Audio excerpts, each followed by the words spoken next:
धार्मिक स्टोरीज पर आज की कहानी है श्री राधा अष्टमी व्रत की कथा तथा पूजन विधि। राधा नाम का जाप या राधा कृष्ण मंत्र जपते हुए आपने राधा रानी के अनेक भक्तों को देखा होगा। राधा नाम जाप की महिमा ही निराली है। यही कारण है कि त्रिदेव भी इनको भजते हैं।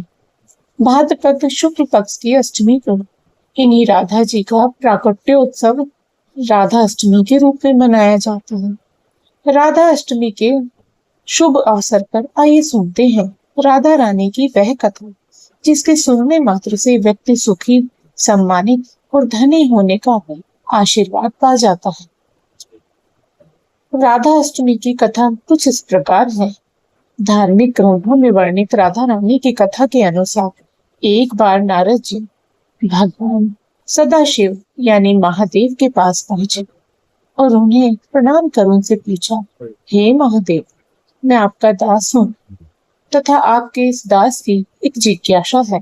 कृपया उस जिज्ञासा को शांत करें। महादेव, श्री राधा देवी लक्ष्मी है या देव पत्नी महालक्ष्मी है या सरस्वती है? क्या वे अंतरंग विद्या है या वैष्णवी प्रकृति है? वे वेद कन्या है, देव कन्या है या मुनि कन्या है? इस पर महादेव बोले, हे मुनिवर, अन्य किसी लक्ष्मी की बात क्या कही।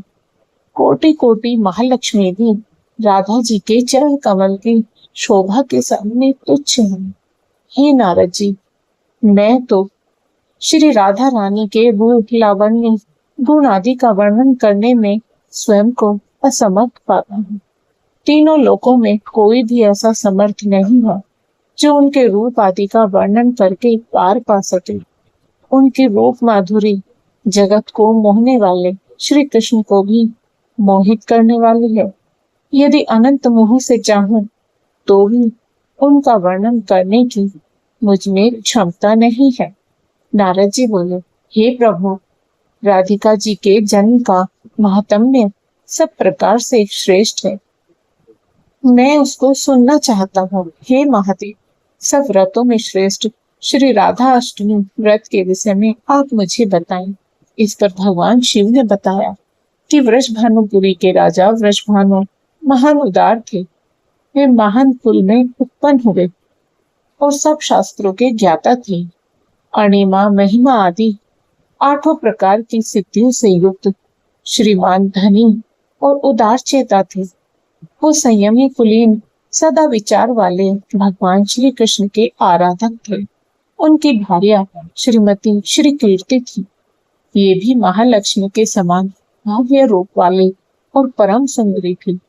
वे सर्व विद्या और गुणों से युक्त कृष्ण स्वरूपा और महापतिव्रता थी। उनके गर्भ से ही भाद्रपद के शुक्ल पक्ष की अष्टमी को मध्याह्न काल में श्री वृंदावन वनेश्वरी श्री राधिका जी प्रकट हुई थी। राधा अष्टमी व्रत की विधि। राधा अष्टमी के दिन मुख्य रूप से सबसे पहले सुबह स्नान के बाद पूजा स्थल की सफाई कर वहां राधा कृष्ण की मूर्ति स्थापित करें। पूजा स्थल पर एक छोटे मंडप का निर्माण करें और उसके मध्य भाग में कलश स्थापित करें। इसके बाद कलश के ऊपर एक तांबे की तस्तरी रखें।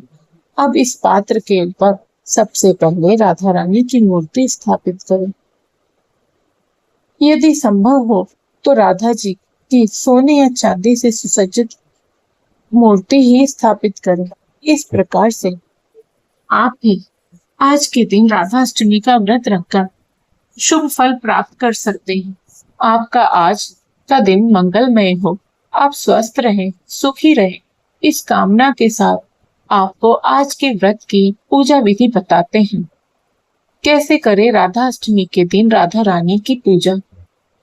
शिवजी ने नारद जी को बताया कि राधा अष्टमी के दिन उपवास रखकर उनकी पूजा करनी चाहिए। इसके लिए श्री राधा कृष्ण के मंदिर को ध्वजा, पुष्पमाल्य, वस्त्र, पताका, तोरण आदि से सजाना चाहिए। 5 रंग के मंडप बनाकर उसके भीतर षोडश कमल यंत्र के बीच राधा कृष्ण की मूर्ति मुंह पश्चिम की ओर रही स्थापित करें।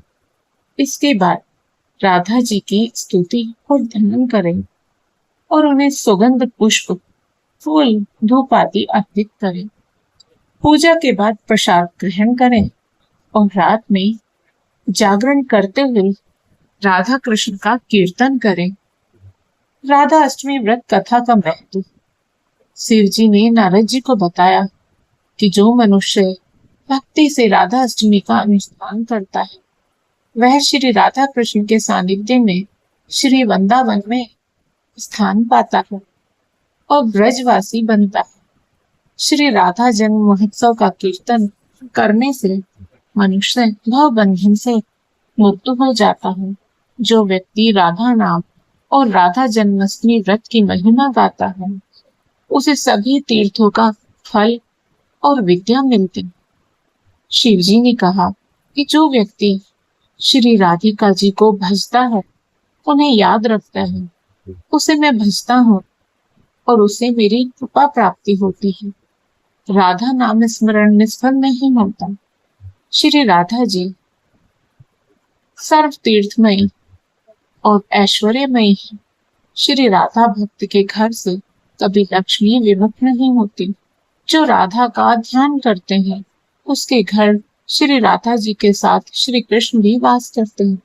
यह सब सुनकर मुनि श्रेष्ठ नारद जी ने श्री राधा अष्टमी में भजन पूजन किया। जो मनुष्य इस लोक में राधा जन्माष्टमी व्रत की यह कथा सुनता है वह सुखी, सम्मानित, धनी और सर्वगुण संपन्न हो जाता है। शिव जी के अनुसार जो व्यक्ति धर्म के लिए राधा मंत्र जपता है उसका मन धर्म में तल्लीन होता है। जो धन चाहता है उसे धन मिलता है और जो कामार्थी या मोक्षार्थी है उसे ये चीजें प्राप्त होती है। श्री राधा की भक्ति करने वाला सुखी, विवेकी और निष्काम हो जाता है। जय श्री राधे राधे। आप सभी को आज की कहानी पसंद आई हो तो वीडियो को लाइक करें, शेयर करें और साथ ही हमारे चैनल को सब्सक्राइब करें। बेल आइकन को प्रेस करके ऑल बटन पर क्लिक करें। राधे राधे। श्री राधे रानी के भक्तों,